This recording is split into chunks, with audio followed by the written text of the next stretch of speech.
और बड़ी खबर आ रही है, राज्यसभा के लिए उम्मीदवारों का ऐलान कर दिया गया है। जहां बीजेपी ने प्रत्याशी का ऐलान कर दिया और तरुण चुघ को प्रत्याशी बनाया गया है, तो वहीं रजनीश अग्रवाल को प्रत्याशी बनाया गया। दो बड़े नाम, तरुण चुघ और रजनीश अग्रवाल, ये बड़े नाम बीजेपी ने राज्यसभा के लिए भेजने के लिए ये दो बड़े नामों को प्रत्याशी बनाया है।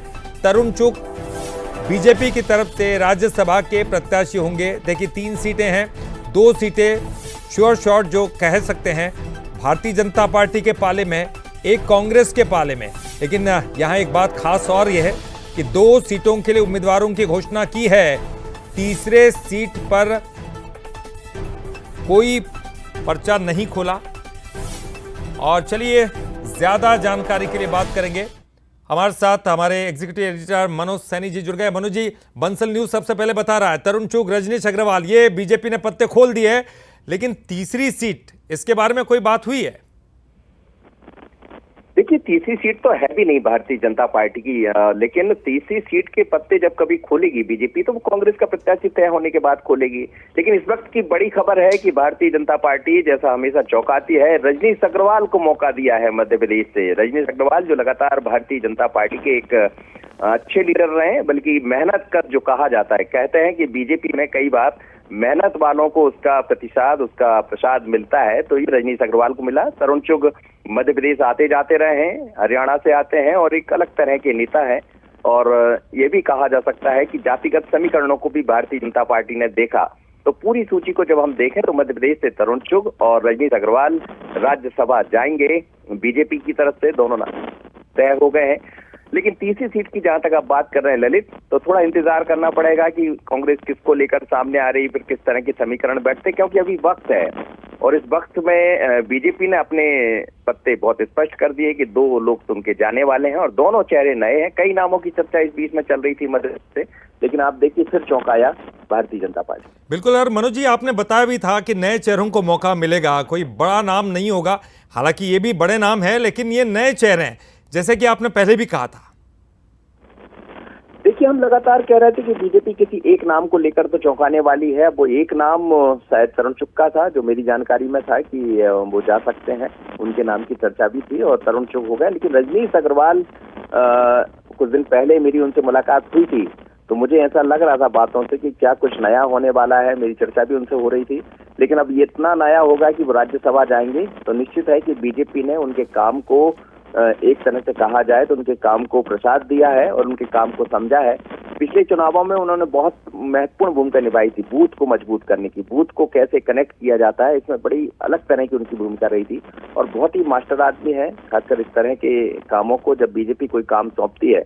और कभी उन्होंने अपने लिए किसी पद की दरख्वास्त नहीं की, पर बीजेपी के यहाँ कहा जाता है कि मॉनिटरिंग होती है, एक सिस्टम होता है, और कब किसको क्या उसके काम का प्रसाद मिलना है वो बीजेपी दे देती है। तो रजनीश अग्रवाल का नाम आना ये इसी बात की तरफ करता है कि उनको अपने काम का एक तरह से कहा जाए तो भारतीय जनता पार्टी ने पारितोषिक पुरस्कार दिया है। और दूसरी तरफ तरुण चुघ, वो भी लगातार काम करते रहे, दिल्ली के चुनाव में बड़ी महत्वपूर्ण भूमिका निभाई, बाकी अन्य चुनावों में उनकी बड़ी महत्वपूर्ण भूमिका रही है। नितिन नवीन के साथ भी आप देख रहे हैं कि वो लगातार नजर आते हैं। बिहार में भी उन्होंने अच्छी भूमिका निभाई थी। तो मुझे लगता है जिन्होंने अच्छा काम किया है उनको भारतीय जनता पार्टी राज्यसभा पहुंचा रही है मध्य प्रदेश से। लेकिन तीसरी सीट के लिए फिर क्या होगा, तो अब ये कांग्रेस की टिकट के ऊपर तय करेगा। यदि कांग्रेस कमलनाथ जैसे किसी व्यक्ति को मैदान में लाती तो मुझे नहीं लगता कि भारतीय जनता पार्टी इस पर दांव लगाएगी। मनोज जी, एक और सवाल है, सवाल ये कि कई ऐसे बड़े दिग्गज हैं जो उम्मीद लगाकर बैठे थे कि कहीं ना कहीं उनको राज्यसभा से यहाँ से टिकट मिल जाएगा, एक बड़ी निराशा उनको हाथ लगी है। देखिए, बीजेपी में इच्छा तो किसी को भी हाथ लग सकती है, क्योंकि लोग कह सकते हैं, अपनी उम्मीद जगा सकते हैं कि मुझे टिकट मिलेगा। डॉक्टर नरोत्तम मिश्रा के नाम की चर्चा भी चल रही थी, लेकिन वो दतिया से उपचुनाव लड़ने जा रहे हैं कुछ दिन पहले ही। अभी 2 दिन पहले ही हमने एक स्पेशल खबर भी की थी, उसमें साफ दिख रहा था कि वो अब दतिया की तैयारियों में लग गए, यानी उनको संकेत साफ मिल चुके थे। फिर कैलाश विजयवर्गीय के नाम की चर्चा चली, शायद वो राज्यसभा जाएंगे, लेकिन आज ही क्लियर हो गया था, थोड़ी देर पहले ही हम खबर बैक नहीं कर पाए, लेकिन हमारे पास ये जानकारी थी कि कैलाश विजयवर्गीय नहीं जाएंगे राज्यसभा। दूसरी तरफ एक नाम और भी आया था, उस नाम को मैं नहीं लेना चाहूंगा, लेकिन उनके नामों की भी बहुत चर्चा थी। तो कई लोग, अरविंद भदौरिया के नाम बहुत चला, लाल सिंह आर्य का नाम बहुत चला, लेकिन जो नाम चले उनमें से किसी का नाम सामने नहीं आया। नाम वो है जो हमेशा बीजेपी करती है कि नाम आप मत चलाइए, नाम तो हम देंगे, तो बीजेपी ने फिर वही किया। लेकिन जहां तक निराशा की बात है तो बीजेपी में काम जो करता है उसको कहीं ना कहीं उसका पुरस्कार, उसका उपहार मिलता है, और ये दोनों नाम शायद उसी की दृष्टि से दिखाई दे रहे हैं। बाकी जिन नामों की हम चर्चा करते रहे या मीडिया में खूब सुर्खियों में बने रहे, उन्हें कोई और जिम्मेदारी मिलेगी। बिल्कुल, इन नामों को लेकर बहुत सी अटकलें थी मनोज जी। निश्चित तौर पर एक नया नाम और इनको देखकर चौंकाया है, लेकिन रजनीश अग्रवाल जी लगातार मीडिया से संबंध उनका बेहतर रहा है और आपने भी कई मर्तबा उनसे बातचीत की है। किस तरह का अनुभव उनसे रहा है? ये दोनों ही हैं, तरुण चुग और खास तौर पर रजनीश अग्रवाल जी। देखिए, दोनों ही नेता से मेरी तो मुलाकात होती रही। तरुण चुग भी पिछला जब अभी 2023 और 29 का चुनाव था तो उसमें वो यहाँ के प्रभारी बनाए गए थे और उस दौरान उनसे काफी मुलाकात होती रही। 29 के चुनाव में उनसे काफी मुलाकात हुई, लोकसभा के चुनाव में, और वो भी एक अलग तरह के बड़े कद्दावर लीडर है। और दूसरी तरफ यदि रजनीश अग्रवाल की बात करें तो उनसे तो रोज ही मुलाकात होती है ललित। हम लोग के यहाँ भी खूब बाइटें उनकी चलती रहती है, हर मुद्दे पर वो बोल देते हैं और बड़ा नपातुला उनका अंदाज है बोलने का। तो मुझे लगता है कि अंदाज बोलने का, एक अच्छे बातपटु व्यक्ति हैं। दूसरी तरफ उनके काम करने का तरीका बहुत अलग है। वो कहते कुछ नहीं है पर जो जिम्मेदारी मिल जाती है उसको बखूबी निभाते हैं। तो शायद इसीलिए बीजेपी ने उनको वहां तक पहुंचाने का निर्णय लिया है। लेकिन इस बार कोई महिला नहीं, क्योंकि पिछली बार महिलाओं को मौका मिला था मध्य प्रदेश से। इस बार दोनों, एक अनुसूचित जनजाति जाति वर्ग से और दूसरी तरफ हम देखें तो एक सामान्य वर्ग से दो उम्मीदवार दिखाई दे। हमने देखा पिछले कई दिनों से कवायद चल रही थी और मुख्यमंत्री भी वहां पर पहुंचे हुए थे, तो तमाम जो बड़े नेता हैं मध्य प्रदेश से वो भी दिल्ली में मौजूद थे। एक बड़ा मंथन करना पड़ा।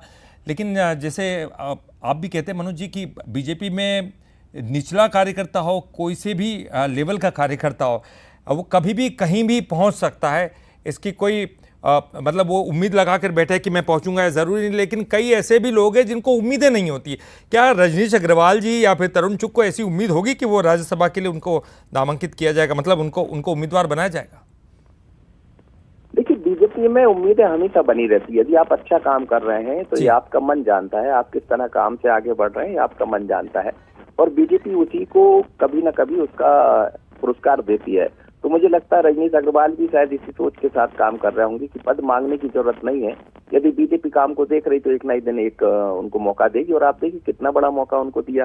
तरुण चुग की बात करें तो वो भी लंबे अरसे से संगठन से जुड़े रहे, संगठन के कई सारे काम करते रहे, उनके पास बहुत अच्छा अनुभव है और मुझे लगता है उनके कामों का भी उनको पुरस्कार दिया गया।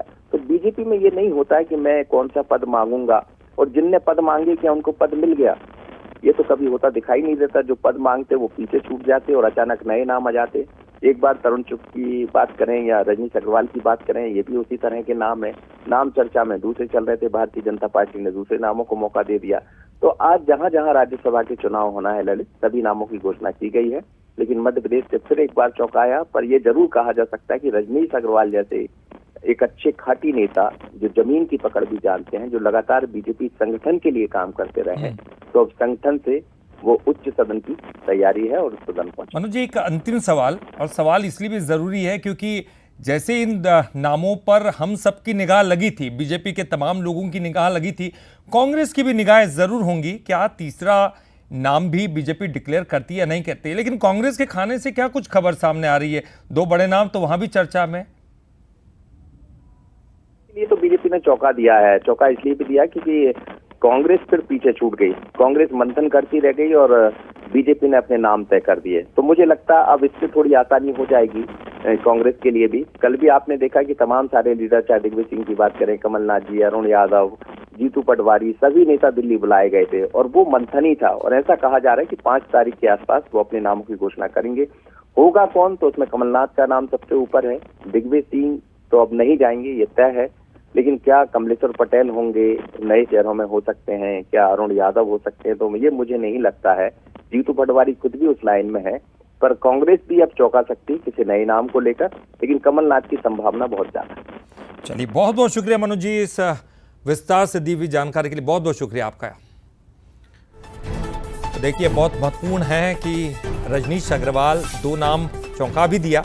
बीजेपी ने पहले घोषणा कर दी, कांग्रेस की तरफ से इंतजार हो रहा है। बीजेपी ने 2 नाम सामने रखे हैं, तरुण चुग एक बड़ा नाम और बहुत महत्वपूर्ण है। चलिए अब आपको ये भी बताते चलते हैं कि जो 2 बड़े नाम घोषित किए हैं उनका कितना बड़ा असर है।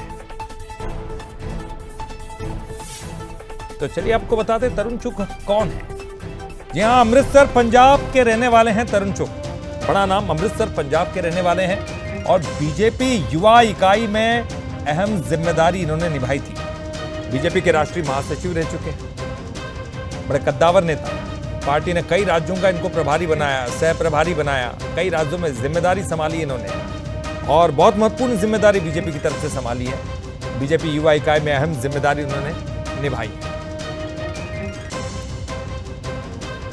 और अब आपको रजनीश अग्रवाल के बारे में बताते हैं। रजनीश अग्रवाल जिन्होंने प्रदेश मंत्री की जिम्मेदारी फिलहाल वो निभा रहे हैं, मध्य प्रदेश मीडिया पैनल के प्रमुख चेहरों में से एक रहे, हमेशा बाइट उनकी चलती रही है। चुनाव के दौरान डिबेट में पार्टी का उन्होंने पक्ष रखा, संगठनात्मक स्तर पर पार्टी के कई दायित्व संभाले और प्रदेश मंत्री की जिम्मेदारी तो अभी वो निभा ही रहे। एक बड़ा इनाम उनको मिला है।